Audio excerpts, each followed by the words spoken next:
আজকে এই ভিডিওতে আমি বলবো সত্যজিৎ রায়ের তৃতীয় মুক্তিপ্রাপ্ত সিনেমা পরশ পাথর সম্পর্কে কিছু অজানা কথা।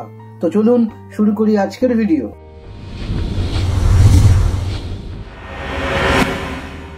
বিভূতিভূষণ বন্দ্যোপাধ্যায়ের উপন্যাস অবলম্বনে পরপর দুটো ছবি করার পর সত্যজিৎ রায় একটা তাগিদ অনুভব করেন যে একটু অন্য রকমের, অন্য ধারার ছবি করতে হবে।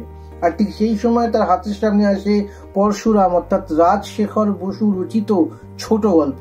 এই ছোট গল্প পরশ পাথর একবার পড়েই তিনি সিদ্ধান্ত নেন যে এটাকে সিনেমাতে রূপান্তরিত করতেই হবে এবং মূল চরিত্রে তিনি বেছে নেন তুলসী চক্রবর্তীকে।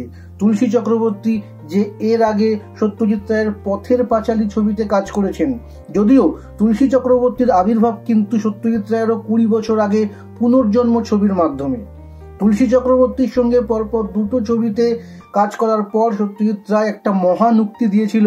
তিনি বলেছিলেন যে তুলসী চক্রবর্তী যদি বাংলা ইন্ডাস্ট্রি, বাংলা ছবিতে কাজ না করে হলিউডে কাজ করতেন তাহলে এতদিনে বেশ কয়েকটি অস্কার পেয়ে যেতেন।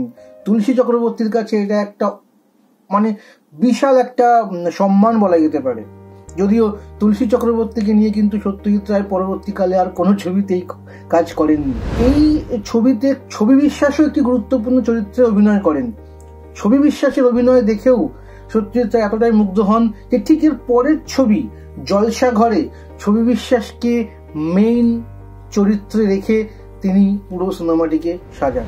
1958 সালের কান চলচ্চিত্র উৎসবে এই ছবি প্রবেশ করে, কম্পিটিশন করে কিন্তু জিততে পারেনি। 2007 সালে একাডেমি ফিল্ম আর্কাইভে পরশ পাথরকে সংরক্ষণ করে রাখা হয়। সত্যজিৎ রায় তার জীবন এবং তার সৃষ্টি, তার সিনেমা নিয়ে বিভিন্ন রকম তথ্য নিয়ে হাজির হতে আপনাদের সামনে।